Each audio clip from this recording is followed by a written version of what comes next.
Maligayang sandali mga ginigiliw naming mga tagapakinig dito sa 89.1 Adventist World Radio Manila. Kami po ay nagagalak na muli kayong makasama sa ating seryeng pinag-aaralan at higit sa lahat sa mga nanonood din po sa ating mga social media platforms, maraming salamat po sa inyong pagtangkilik sa ating pag-aaral na tunay namang nagbibigay ng inspirasyon sa buhay. Ako pong muli ang inyong kaibigan, Pastor Rosler Zamora. At kasama natin, Ang iyong kapatid, Pastor Jeter Canoy. ayan, at tayo po ngayon ay talaga namang nagpapatuloy sa ating pag-aaral. Kagabi, pinag-aaralan natin ang pag-ibig ng ating Panginoon. Ngayon ay pag-aaralan naman natin ang pagpapatuloy ng kanyang pag-ibig. At tunay dahil siya po'y umiibig, ay nagbibigay siya ng panulat. At anong tawag natin dito, Pastor Jeter? Ito po ang ating pag-aaral ngayon, Pastor Ross. Ito po yung tinatawag na love letter ng ating mahal na Panginoon. Sa iyo, Pastor Ross, nakatanggap ka na ba ng love letter sa buhay mo? Ayun. Pastor, alam mo, masarap ang makatanggap ng love letter. Mga kabataan, ano? Kayo'y umamin. Sa mga nanay at tatay naririyan. Ngayon kasi, Pastor Jeter, chat na lang at saka Oo, email chat na na lang. lang Or ngayon, kunti na nga ang email email, ano? May Telegram na, meron ng Messenger. Oo, Messenger. Facebook. Noon, talagang love letter. At talagang ang saya-sayang basahin ng love letter. Nasubukan mo na bang nakatanggap, Pastor? Oo, naalala ko, Pastor Ross, yung tinatawag na love letter. Noong ako'y may isang girlfriend po, ay talagang first time nakatanggap ako ng love letter. Linalagay ko talaga doon sa bed ko. Aaga, tinitingnan ko, paggabi tinitingnan ko, at saka nakaka-inspire po, Pastor Ross, yung love letter talaga. Hindi, not because na yung love letter itself, but the one who gave the love letter. Amen. Tama yon mga kapatid, ano? Kasi pagka may love letter, minsan memorize mo na nga, pati tuldok at kuwit eh. Kaso, binabasa mong patuloy yun kahit memorize mo na kasi mahal mo yung nagbigay. Wow. Okay? Dahil in love ka sa nagbigay, kaya mo binabasa. So, ganun din po mga kapatid. Matapos nating malaman ang pag-ibig ng Diyos sa nakaraan nating pag-aaral, ngayon ay pag-aralan natin kung paano tayong mai-inlove lalo sa Kanya sa pamamagitan ng love letter o ng kasulatan, banal na kasulatan ng Biblia na Kanyang ibinibigay sa sangkatauhan. Wow, maraming salamat, Pastor Ross. Sa tingin mo, Pastor Ross, ano ba yung love letter ng Panginoon? Paano ba ito nagiging effect sa buhay mo? Or what do you say, what kind of your Impact direction, niya, impact niya sa ng love letter mo? Alam mo, Pastor Jeter, sa buhay ko itong sulat, itong banal na kasulatan, itong Biblia na ibinigay ng Panginoon sa atin, ay nagbibigay ng kasagutan sa aking mga personal na katanungan. Halimbawa, kasi tayo, mga pastor tayo, laging naililipat, nabibigyan ng iba't ibang mga posisyon sa trabaho. Minsan alam nyo, sa tuwing ako'y dumarating sa puntong hindi ko alam kung tatanggapin ko ba o lilipat ba ako, ay binabasa ko lang ang banal na kasulatan.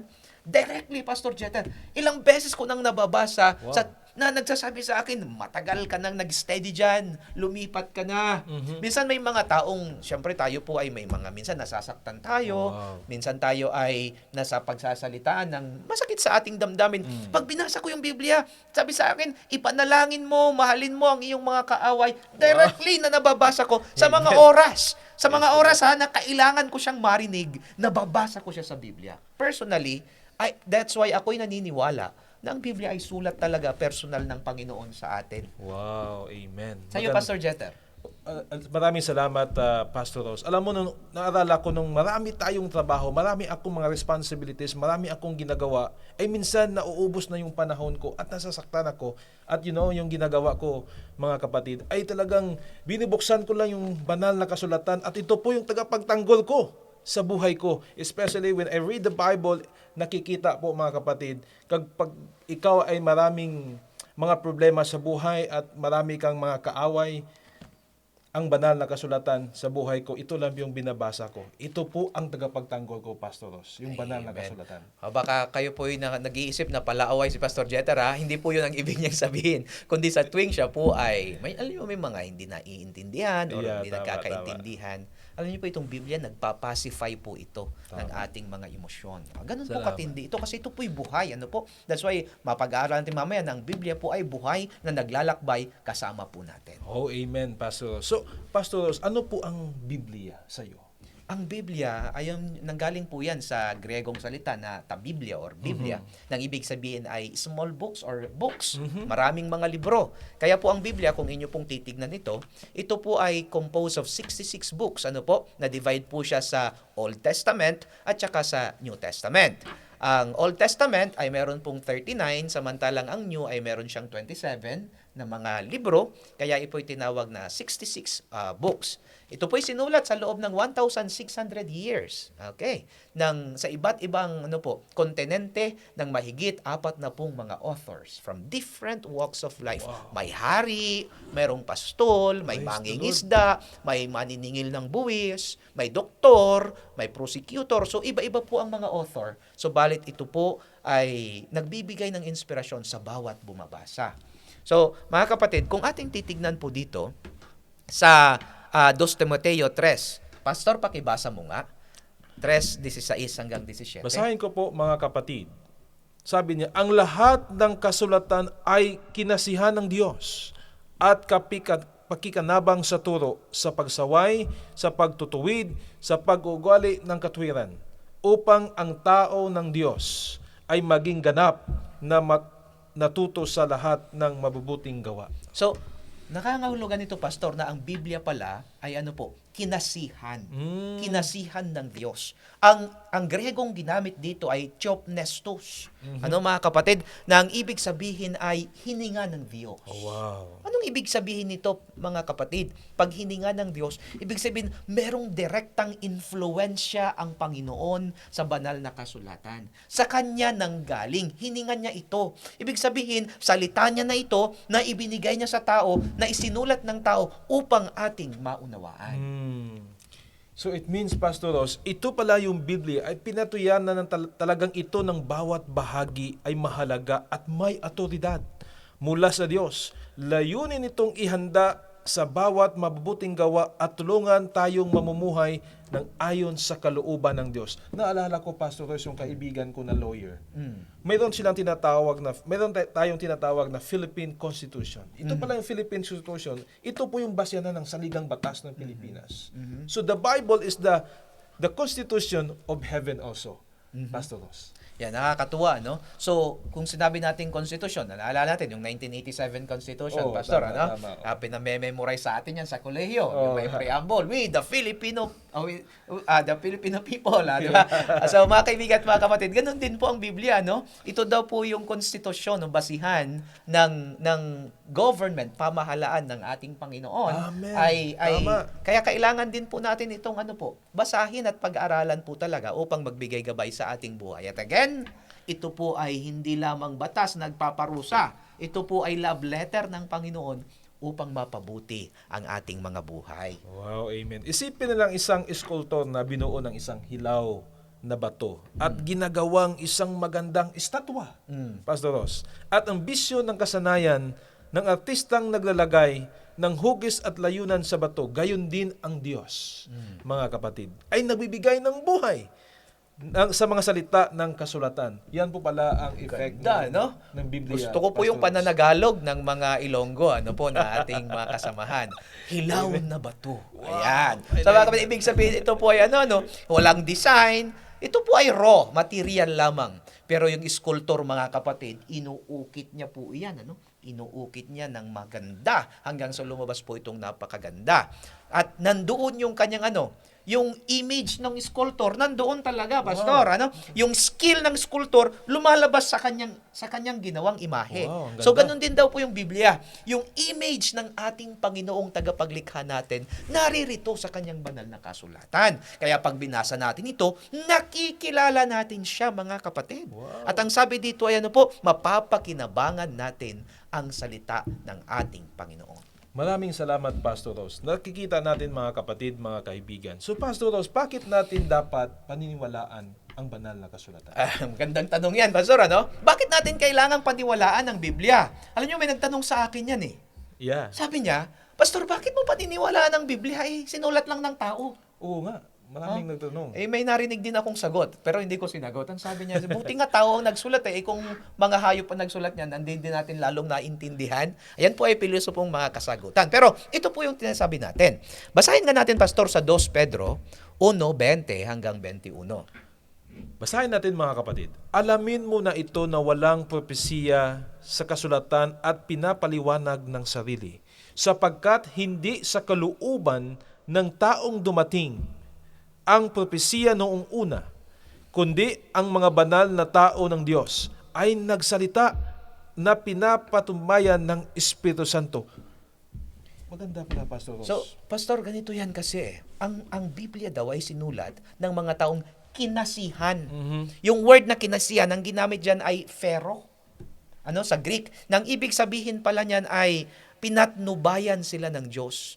Inilipat. Ang word dyan ay inilipat, parang barko, Pastor Na alam mo yung barko, pagka yung hangin, kung pupunta ka sa kung saang lugar man, ililipat mo yung iyong tinatawag nating sail, At doon ka pupuntahin ng hangin, itutulak ka. Ganon din po, ang banal na spirito, ang siyang nagkasi sa kanila, ang siyang nagbigay ng ng karunungan. Kasi ganito yun mga kapatid hindi natin maiintindihan ang lengguwahe ng Diyos. Kaya nga ba ang kaligtasan ng tao, laging may human at saka merong divine Naalala niyo mga kapatid, nung si Kristo, pinag-aralan natin nung nakaraan, na si Kristo napako sa cross, namatay, pero nagkatawang tao muna siya. Kasi hindi mamamatay ang isang Diyos. Paano mamamatay? I-Diyos siya. So he cannot die. Mga kapatid, kaya nagkatawang tao. Ganon din po ang salita ng Diyos. Ano po? Salita ito ng Diyos, pero isinulat sa lingwahe ng tao para maintindihan natin. So, kailangan natin siyang paniwalaan pa rin, bagaman sinulat ng tao, kasi ang Diyos ang nagpasulat. Gumamit lang siya ng secretary. Katulad sa barangay. Sa barangay hall ninyo, yung kapitan, may sasabihin siya sa sekretaryo. Yung sekretaryo, isusulat niya. Hindi pwedeng iba yung ilagay niya doon. Mapapagalitan siya. Ganon din po ang banal na kasulatan. So, Pastor Ross, pinagtibay pala ng banal na kasulatan na ito po yung Biblia ay talagang may katotohanan, ay talagang mula sa Diyos.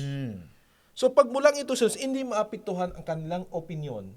Kasi tao sila Opinion at saka kanilang pagkiling ng tao kasi they are inspired by the Holy Spirit. Amen. Yun pala yung pinagtibay ng Panginoon, mga kapatid. So bagaman sinulat nila ito, pero yung kanilang haka-haka, kuro-kuro at opinion tulad ng iyong sinasabi, ay hindi nila pwedeng ilagay doon. Dapat yung sinasabi ng Panginoon ang kanilang isulat. Kaya ito po ay inspired. Pinasulat lang sa lingwahe ng tao.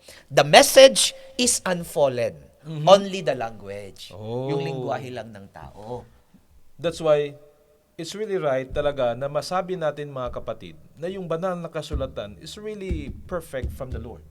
Yung inspiration ng galing sa Panginoon. Kaya nga ito'y perpekto, mga kapatid, at kailangang basahin upang gawin din tayong sakdal at perpekto. Wow, mapapakinabangan talaga siya Ganda pala, Pastor. So, parang itong isipin mo alam mo, nung first time ako nag-ride ng barko, papunta na Manila, that was the year, I think, 2024, 2003, during that time. Nung una, may isang barko, naglalayag sa dagat at hangin ang nagpagalaw sa barko. So, yun pala yung, parang ganun yung inspiration ng kwan.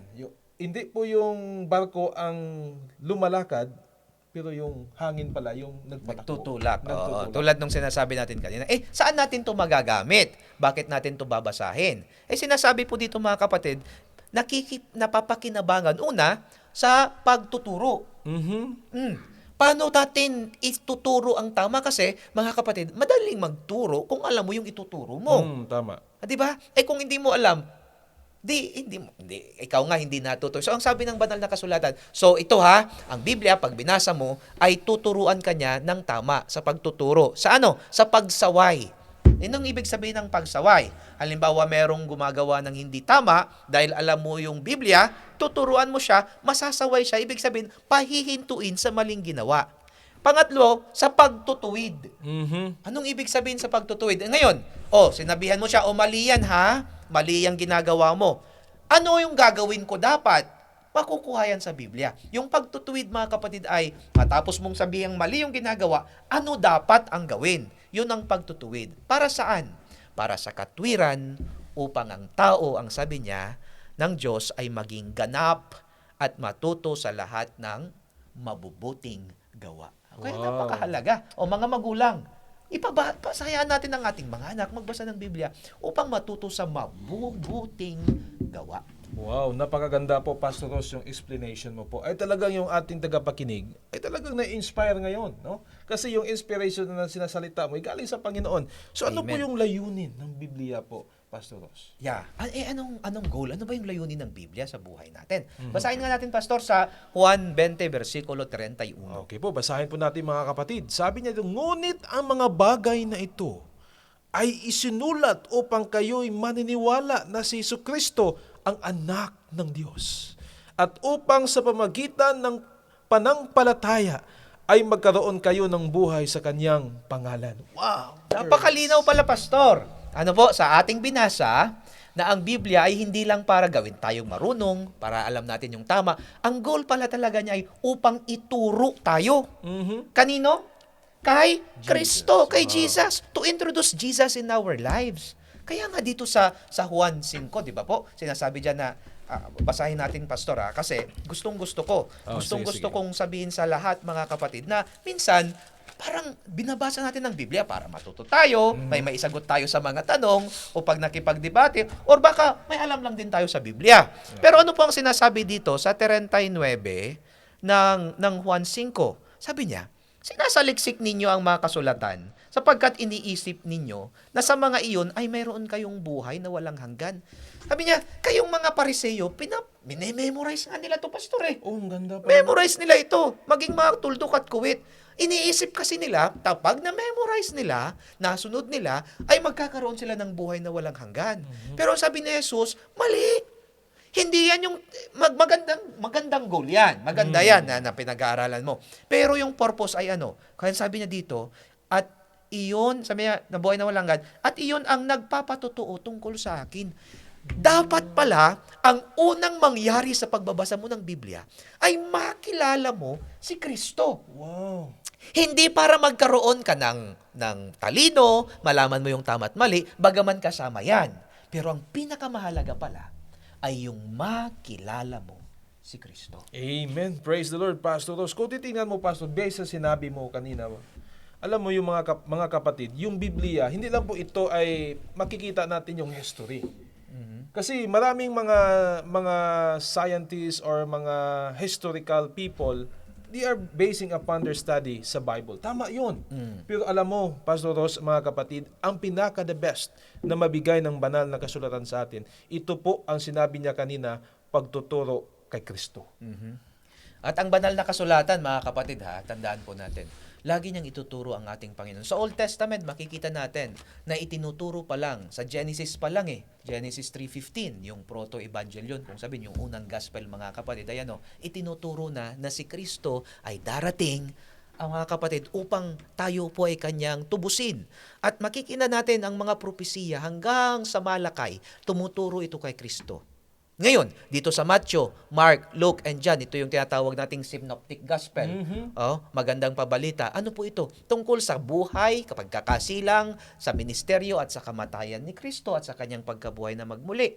So, patungkol lahat ito sa ating sa Acts, mga kapatid, tungkol naman to sa iglesia, kung paano nila ipinangaral tong Kristong nakasama nila. Wow, Ganon din sa Roma. Hanggang makarating ka, mga kapatid, sa Apokalipsis, muli niyang itinuturo ang pagbabalik ng ating Panginoon at mga propesiya.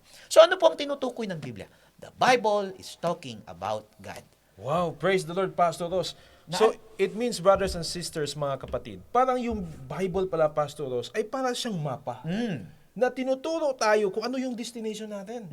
Oh, napakaganda po. That speaking of mapa, Pastor, alam mo, may akong kwento, yung isang tatay daw. Mayroong isang tatay, ang sabi daw ng anak niya, sabi ng anak, tay, laro tayo. Yeah. Laro talaga, 7 taon pa lang Alam nyo, meron akong anak, 7 taon din. Ay talagang gusto niyang maglaro kami. Ganun talaga Ayan. Sabi ng misis ko naman, kamukha mo naman, kaya maglaro na lang talaga kayo. Ayan. So, mga kapatid, so tingnan nyo ang sabi naman ng tatay, ay anak, busy pa ako. Ay maglaro ka muna mag-isa. After 1 hour, anak, maglalaro tayo. Wow. Wala pang 1 minuto, bumalik yung anak. Sabi niya, tay, laro na talaga tayo, boring ako eh. Ano yung ginawa daw ng tatay? Kumuha ng mapa. Oh. Pinagpunit-punit daw niya itong mapa. Tapos binigay niya sa kanyang anak. Oh, wow. Sabi niya, anak, ayan, buuin mo yan ha. Pag nabuo mo yan, ay lalaro na tayo. Wow, maganda yan. Iniisip ng tatay, pastor, na matatapos ang maghapon, hindi matatapos yung mapang yun kasi 7 taon walang alam sa geography. Ayan. Alam niyo mga kapatid, after few minutes, bumalik yung anak, buo na daw. Mhm. Sabi niya, tay, buo na. Sabi nung tatay, genius yata tong anak ko paano mo nabuo? May tumulong ba sa'yo? Wala. Sabi niya, na-discover ko, tay, nasa likod ng mapa ay picture ng tao. Oh, wow. Picture ng tao. Sabi niya, binuo ko yung picture ng tao, tapos nung itinaob ko, nabuo ko na rin yung mapa. Wow. Mga kapatid, tulad ng nabanggit kanina ni Pastor, mapa na nagbibigay direksyon, mapa rin po ito na idinadirect tayo kay Jesus. Wow. Saan mo man basahin ang Biblia, saang kapitulo man yan, tandaan po natin, ito ay dapat nagtuturo sa ating Panginoong Jesus. Wow, praise the Lord, Pastor Ross. Ay, napakaganda po mga kapatid ang explanation. Pero Pastor Ross, paano po naka-apekto ang Biblia sa ating pang-araw-araw na buhay? Sa iyo, paano naka-apekto yan? Yan. Ang ganda, po? Gustong-gusto ko talaga yung panananagalog ni Pastor, Paano ba nakaka-apekto ang Biblia? Paanong nagkakaroon ng influensya ang Biblia sa ating buhay sa Amen. araw-araw? Mga kapatid, basahin nga natin, Pastor Jeter, sa Awit 119 verse 105.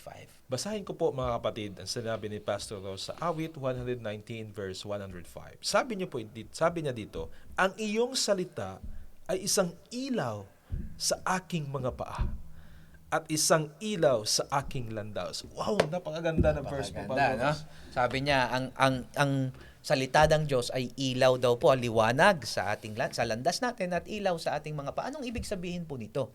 Ang mundo po kasi ay napakadilim, mga kapatid. Hindi natin malaman na yung tama Ano po? Tama. May mga lugar na yung pagsusugal ay talagang pinagbabawal. May mga lugar na pwede. Oh. Sa amin pa lang, bawal na bawal ang plastic. Uy. Paggamit sa palengke, sa iba pwede. So, ano ba talaga yung tama? Alam niyo mga kaibigan at mga kapatid, may mga lugar na pwede ang mag-asawa ng marami. Pero tayo mga Kristiyano, syempre, isa lang, di ba? Isa lang dapat kasi isang Eva ang nilikha para sa isang Adan. Isang Adan. So, isa lang talaga. Pero sa iba ay pwede. So, ano ba talaga yung tama? Pag hindi na natin maunawaan, mga kapatid, tandaan natin, ang Biblia ay nagbibigay ng liwanag sa madilim na mundong ito. Wow, so pinagtibay pala ito, Pastor Ross, na ang banal na kasulatan, yung Biblia, ay nagbibigay ng direksyon sa araw-araw sa buhay ng tao. So mga kapatid, pag mayroon kayong mga problema dyan, at saka wala kayong direksyon, just go to the Bible and read. At so, Pastor Ross, ano pa kayang experience ng buhay mo ngayon, especially sa nagbibigay ng landas yung Biblia sa puso mo ngayon? Yan, nakakatuwa, So, paano ba, mga kapatid, sa ating buhay, paano bang ang Biblia ay nagbibigay ng liwanag sa ating mga landas? May mga decisions tayo na ang hirap gawin. Okay? Mga estudyante, halimbawa, anong kurso ang iyong kukunin? Doon pa lang kung ang Biblia ang iyong pagbabasihan, ay tuturuan ka din niya kung ano yung mga dapat mong gawin. Hindi lang psychological test minsan. Maganda yon. May mag-test ka kung ano talaga yung gusto mo. Pero ano ba yung gusto ng Panginoon para sa iyo? Ayan, bibigyan ka niya ng liwanag. Okay? Halimbawa na lang sa pag-aasawa. Sino ba ang dapat mapangasawa? Yun bang pogi? Medyo pogi or napaka-pogi? Yung bang malapit sa... So, you see, the Bible will guide us. Ito po ay nagbibigay sa atin ng direction, ng ilaw. Ibig sabihin ng ilaw, mga kapatid, ay ay basbas. Nung unang panahon, Pastor, alam mo, kaya sinulat ni David ito na liwanag o lampara. The word na lampara ay kumakatawan sa liwanag sa dilim. Nung unang panahon, doon talaga sa kanilang mga tsinelas, may mga nahukay na mga artifacts, Pastor. Oh, wow. Na yung mga tsinelas nila may design na may lalagyan ng maliit na ilaw sa harapan nito. Okay? So, talaga pa lang, lampara. Kung tayo ngayon ay may flashlight, ay mayroong lampara. Naalala ko tuloy yung storya, Pastor eh. Meron daw isang kabataan na naglalakad. Meron siyang dalang, alam mo yung Petromax noon, ano? Oo, Yung Petromax. ilaw na, yung lampara na may salamin.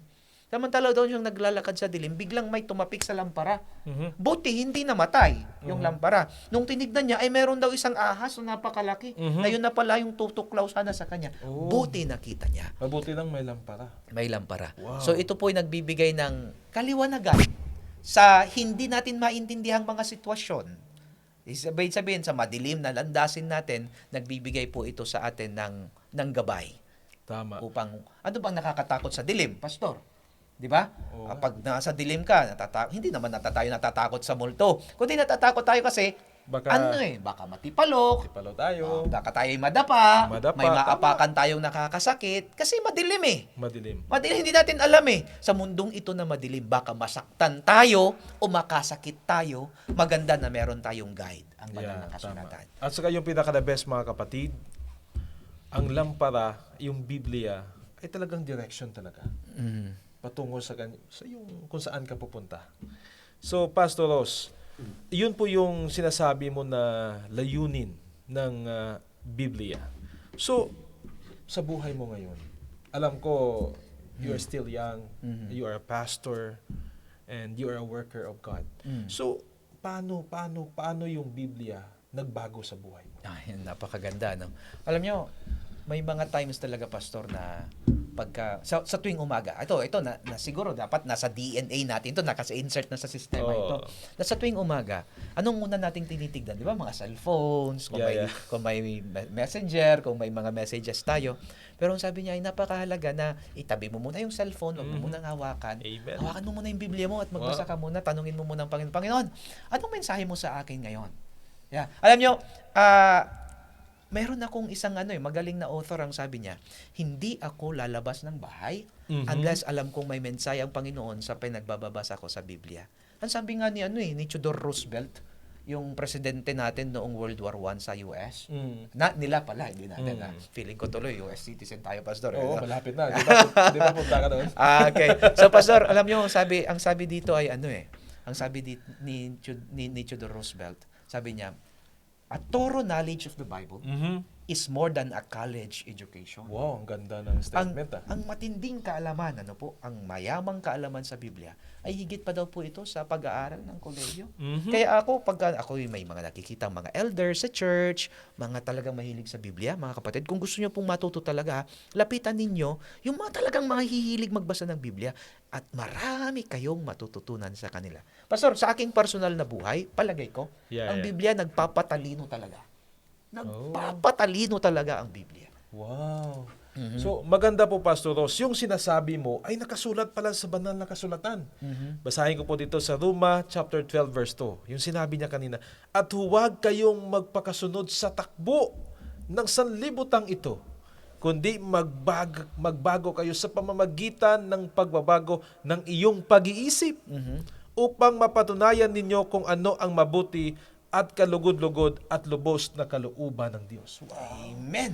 Nakakatuwa, no? Ang sabi niya ay daw po, tayo daw po, ang Biblia ay nagbibigay sa atin sa mundong ito kasi, sabi nga natin kanina, ay maraming may kadiliman. Kundi daw tayo ay magbasa ng Biblia at tayo daw po ibabaguhin nito. Ang sabi niya ito, upang mapatunayan ninyo kung ano ang mabuti. Okay? At kalugod-lugod at lubos. Ang tindi nitong mga binabanggit dito. Unahin natin, Pastor, Ang sabi niya dito, magkaroon tayo ng renewing of the mind. O baguhin ang ating kaisipan. Ano bang ibig sabihin ng renewing of the mind? Pag nagkaroon ka ng renewal, halimbawa, yung license mo, mapapaso na, magre-renew ka. Mapapabago. Magiging bago ang epekto nito, tatagal ulit at magagamit mo ulit kasi hindi siya expired. So, ganun din daw po pala ang banal na kasulatan, mga kapatid. Nagkakaroon ng renewal of the mind. What is this renewal of the mind? Nare-reset. Nare-reset yung data, nare-reset yung ating utak, mga kapatid. May mga addictions tayo. May mga masasamang gawa tayo na in-embrace natin. Darling sin ang tawag dito, Pastor. Tama. Niyayakap natin sila. Ang sabi niya dito ay, di ngayon, tanggalin natin ito. Paano?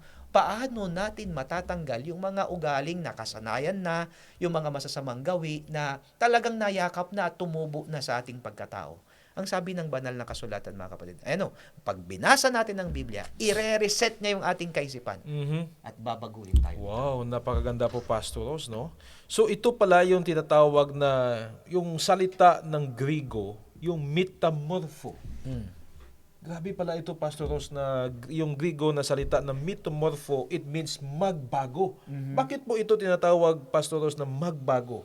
Alam mo Bakit yung- kailangan baguhin talaga? Alam mo yung word na metamorphosis, metamorpho, nandyan, Yeah, kaya lang, yung yung change, mga Yeah, kapatid, kung ating titignan, ito yung ginagamit sa mga butterfly. Di ba yung paru-paro?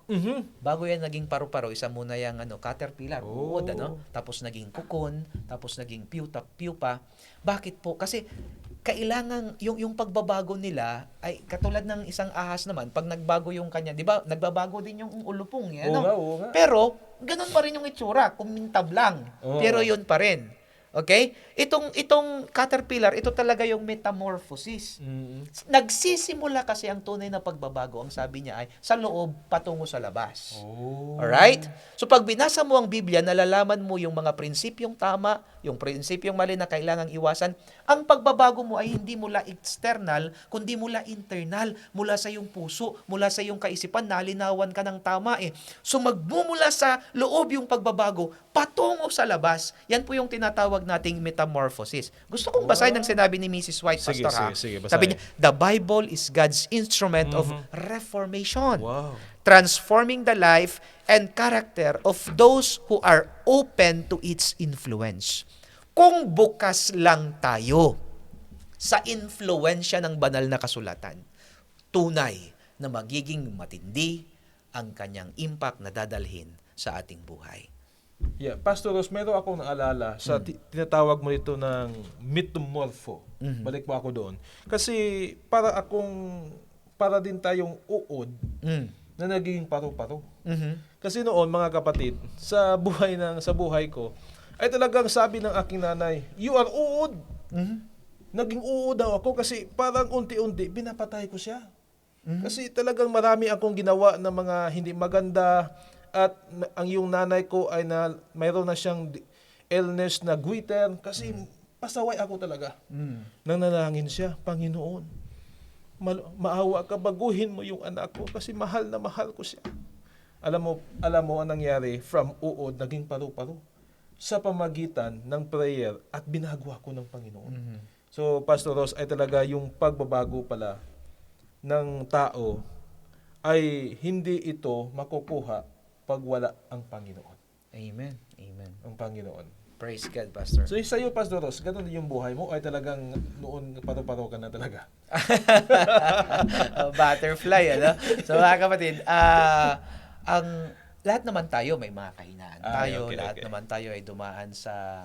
Ay, hindi ko alam kung... Hindi naman sigurong lahat kasi yung iba talagang sobrang bait na nanganak, Pastor Jonathan. Pero may mga kahinaan po tayo Okay. na kailangan natin ng Biblia na siyang magpalakas po sa ating araw-araw na spiritual na pamumuhay. Wow, salamat, Pastor Ross. So, ano yung papel, Pastor Ross, ng Biblia na nagpapalakas sa iyo sa araw-araw mong laban sa kaaway? Yeah, kasi tinutukoy nito, Pastor, na ang mga Kristiyano sa mundong ito ay laging nakikipagpunyagi sa kaaway. Okay? Kaya nga ba hindi komportable kung tayo ay totoong Kristiyano, hindi talaga komportable ang mundong ito. Kasi nandito, ang prinsipyo ng mundong ito ay ang kaaway na si Satanas. Siya po sa ngayon, siya po ang nagiging prinsipe nito at siyang nangunguna. Kaya nga maraming kasamaan. Tignan nyo sa mga radio, tignan nyo sa internet, maya't mayay pagkamakasarili, kamatayan, disgrasya, kung ano-anong mga dilubyo ang nangyayari. Kasi nga, siya ang naghahari muna sa mundong ito pansamantala. Ngayon, bilang isang Kristiyano, tayo po'y nakikipagpunyagi. Ano ang sinasabi ng mga banal na kasulatan? Dito sa Efesos 6, Pastor, pakibasa ha. Efesos 6:17. Salamat, Pastor. Basahin ko po, mga kapatid, para maintindihan natin itong Efesos chapter 6 verse 17. Sabi niya dito, at kunin ninyo ang helmet ng kaligtasan at ang tabak ng Espiritu ng siyang salita ng Diyos. Wow, napakaganda, Maganda, Pastor, ha? Ang sabi niya dyan ay ang tabak daw po na salita ng Diyos. So ito palang salita ng Diyos, itong Biblia, tinutukoy po itong espada. Yung armor of faith po bang tinutukoy dito? Alam nyo, ganito ang istorya niyan, Pastor. Si Pablo nandoon sa kulungan. Samantalang nandoon siya sa kulungan, ay ayaw niyang manghina ang kanyang pananampalataya. So nakita daw niya yung isang kawal, yung isang sundalo na tagabantay. Kaya na-inspire siya, kaya sinulatan niya mga taga-Epeso, ginamit po itong kawal. Ang inyong helmet, baluti, ang inyong helmet ay ilagay niyo yung salvation, helmet of salvation, kaligtasan. Ano ibig sabihin? Lagi niyong tatandaan, niligtas na kayo ng Panginoon. Yan. At ang espada, ang sabi niya, nakita niya rin yung espada ng sundalo, ang espada natin ay ang banal na salita ng Diyos. Bakit po? Kasi sa tuwing tayo niyayanig ni Satanas, Pastor, sa tuwing tayo tinutokso ni Satanas, sa tuwing tayo sinasabihang hindi totoo yan, dapat manghina tayo, hindi. Kundi sasalagin natin ito, tayo po'y lalaban sa pamamagitan ng mga salita na ating nababasa dito. Yun ang ating sandata. Maganda pala, Pastor. Yung tabak, sandata iyon. Para hindi ka mawaglit, para hindi ka mapatay spiritually ni Satanas, kailangan may panlaban ka. Wow. Panglaban mo, ang banal na kasulatan. Ang mga teksto na pag binanatan ka, hindi totoo ang pagbabalik ng Panginoon. Nasasabihin mo, tulad ng sinabi kay Noe. So, di ba? Na hindi sila naniwala, nagtawanan sila. Mateo 24, mula 31 hanggang 38, mga kapatid, yun ang gagamitin mo ngayon. Na silang lahat ay dinaluhong na. Hindi nila alam. Ganon din ang nangyayari ngayon. So nakita mo, sa mga sitwasyong tayo ay kailangan manghina, ang Biblia ang nagpapalakas at ang ating sandata. Wow. Naalala ko, Pastor Ross, kasi may na-mention ka na word na sandata or this is sword, right? Sandata o sword. Noong unang panahon ay wala pa yung mga high-powered firearms na ginagamit ngayon. Yung ginagamit pala noon, yung sandata, yung sword. Yung kingdoms versus kingdoms at yung tinatawag na sikat sa Japan, yung sword of samurai. So makikita natin ito, Pastor Ross, na ito pala importante pala ang salita ng Panginoon ay parang sandata pala. Okay. So, Pastor Ross, paano mo ma-explain yan? Yeah, nagiging sandata siya kasi sasalagin mo, iispadahin mo yung mga, kaya kailangan nagbabasa ka, na kailangan inaalam natin yung mga ibibigay sa atin ng kaaway. Halimbawa, we cannot figure it out. Hindi ko alam kung ano nang gagawin ko. Nabasa mo sa Proverbio 3, versikulo 5 hanggang 6, I will direct your steps. Di ba? Gagabayan kita. I'm so tired. Panginoon, pagod na ako. Sinabi naman ng Mateo 11:28, I will give you rest. Come unto me. Ang ganda. Di ba alam natin? Sinabi mo, Lord, imposible naman tong magawa. Pero sabi ng Lucas 18:27, all things are possible to Him. At sasabihin mo, Lord, nobody loves me. Nagsisinti tayo, iniwan tayo ng mga mahal natin sa buhay. Parang wala nang naniniwala sa akin. God said in John 3:16, I love you. Wow. I love you. Kung saan-saan ka kasi umahanap ng pag-ibig Ako lang naman yung tunay na umiibig. Yan yung kanyang sinabi. Pastor, sabi mo, I can't forgive myself. Wow. God said, I forgive you, don't worry. Ang sasabihin mo, it's not worth it. This Christian walk, it's not worth it. Sabi ng Romans 8:28, it will be worth it. Ang sabihin mo, Lord, kaya ko pa ba to? Hindi naman ako magtalino, hindi ako magaling. Ang sabi ng unang Korinto 1:30, I will give you wisdom. Bibigyan kita ng karunungan. Ang sabihin mo, Lord, I'm afraid. Sabihin ng Panginoon sa inyo sa unang 2 Timoteo 1:7, hindi ako ang nagbibigay ng katakatakatan, kundi ang binibigay ng Diyos ay lakas ng loob. Sabihin mo, Lord, I feel all alone. Panginoon, pakiramdam ko mag-isa lang ako. Sabi ng sayo ng Panginoon sa Hebreo 13:5, hindi kita iiwan magpakailanman. Wow. Yan, Pastor. Yan, kaya nagiging espada ang salita ng Diyos. Praise the Lord. Napakaganda. Para tayong sundalo. Para tayong sundalo, mga kapatid. Kapag tayo ay sundalo, when we are a soldier and we don't have a sandata or para sa laban, ay talagang talo tayo. Kasi we are in the spiritual warfare, mga kapatid. So, Pastor Ross, paano natin pag-aaralan ang Biblia kapag epektibo yung banal na kasulatan sa ating buhay. So, paano ba natin pinag-aaralan ng Biblia?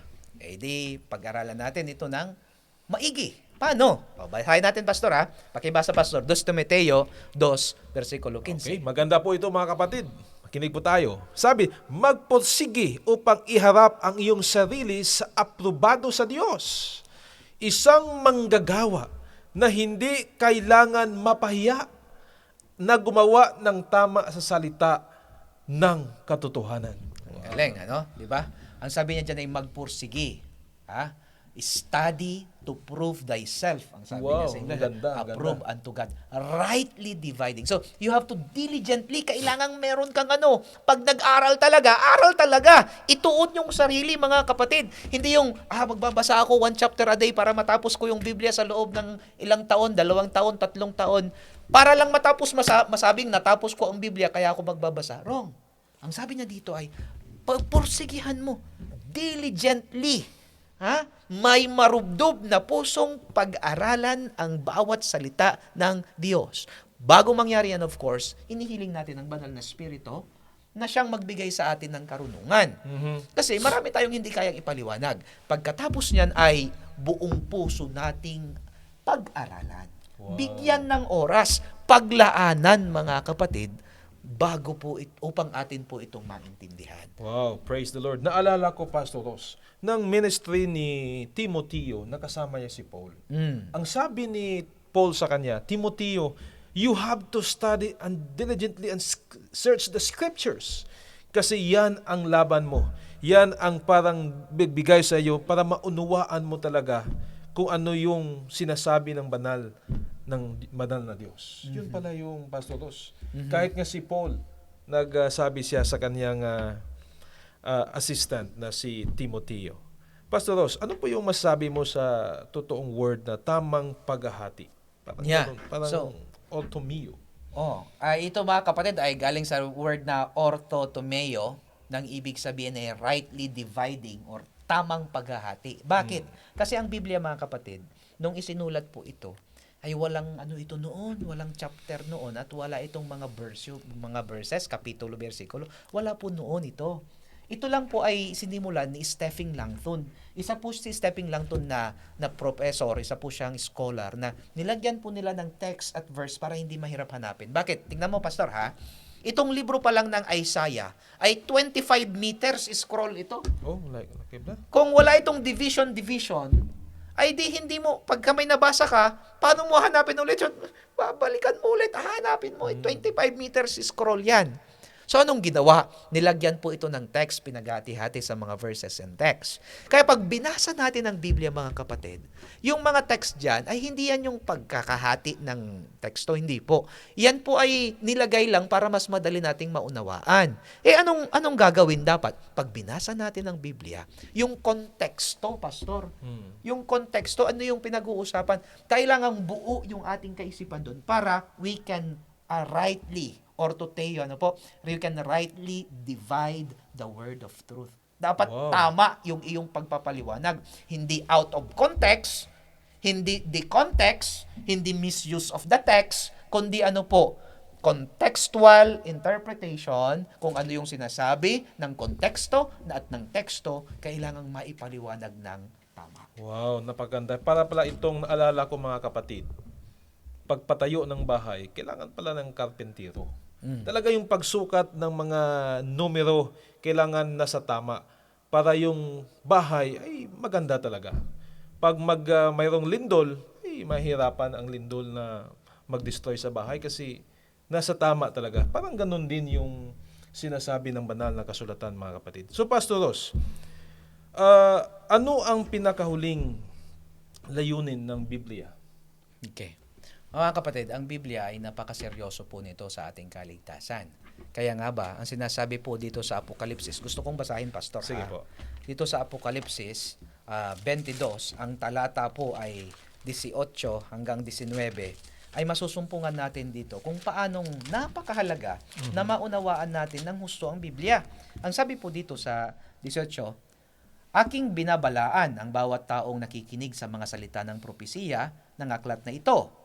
Kung ang sino man ay magdagdag sa mga ito, idaragdag sa kanya ng Diyos ang mga salot na nakasulat sa aklat na ito. Tingnan nyo ha. At kung ang sino man ay mag-alis sa mga salita ng aklat ng propesiyang ito, aalisin ng Diyos ang kanyang bahagi sa punong kahoy ng buhay at sa banal na lungsod na nakasulat sa aklat na ito. Makatindi, Pastor, ha? So atin pong makikita na ito daw pong banal na kasulatan ay meron pong matinding impact kung tayo po ay nagdadagdag o nagbabawas. Sa huling kapanahunan, mga kapatid, atin pong masusumpungan ang ating mga sariling marahil ay madadagdagan ng pagkakasala o ng parusa o magmamana ng buhay na walang hanggan. Kaya mga kapatid, napakatindi po nitong pag-aaral ng Biblia na ito. Kaya kailangan nating isa puso po talaga na wag dagdagan, wag bawasan, at lalo't higit, kailangan ay pag-aralan. Amen. Napakaganda po, Pastor Ros. Mga kapatid, ang banal na kasulatan po dito ay talagang magbibigay ng kaligtasan sa buong katawan. Yan po, Pastor Ros. So, Pastor Ros, ano po yung tinatawag dito na pagpapahayag or pagbubukas? Yan. Ang Biblia, mga kapatid, kung ating titingnan, ito'y salita ng Diyos, ito po'y tinawag ding revelation. Revelasyon ng ating Panginoon. Pag sinabi pong revelasyon ng Panginoon, ito po yung pagbubukas ng puso ng Diyos sa tao. Right? Ulitin ko ha. Ito yung pagbibigay ng Panginoon ng kanyang sarili sa tao sa pamamagitan ng pagpapakilala ng kanyang mga salita sa banal na kasulatang ito. So kung gusto mong malaman ang ninanais ng Diyos, kung gusto mong maintindihan ang plano ng Diyos, personally, sa iyong buhay at sa mundong ito, kailangan mong pag-aralan ang kanyang revelasyon. Ang Biblia ay tinatawag na pagbubukas. Tinatawag na pagpapahayag ng kalooban ng Diyos sa sangkatauhan. Mga kapatid, maraming salamat po. Kung ating titingnan, ang banal na kasulatan ay talagang magbibigay sa atin ng kaligtasan, way going to Jesus. Way going to eternal life. So, Pastor Ros, sa yung pagbibigay ng mga mensahe na ito, ano po yung last words mo for today para sa kanila? Mga kapatid, gusto ng Diyos na magkakilalan kayong mabuti. Gusto ng Panginoon na malaman mo ang mga nais niya. Hindi lang niya ito ipinamemorize, baka malimutan. Ipinasulat niya para mabasa. Mapalad ang siyang nakikinig, ang siyang nagbabasa, at ang siyang sumusunod sa banal na kasulatang ito. Maraming salamat po sa inyong mga kaibigan, sa inyong pagtangkilik sa ating programa. Hanggang bukas po ay magsama-sama tayo. Muli, ako po ang inyong kaibigan, Pastor Rosler. Ano yung lingkod, Pastor Jeter. Kami po ay nagbibigay sa inyo ng pagbati mula dito sa Adventist World Radio 89.1 na nagsasabing si Jesus ay muling darating. Malapit na siyang dumating.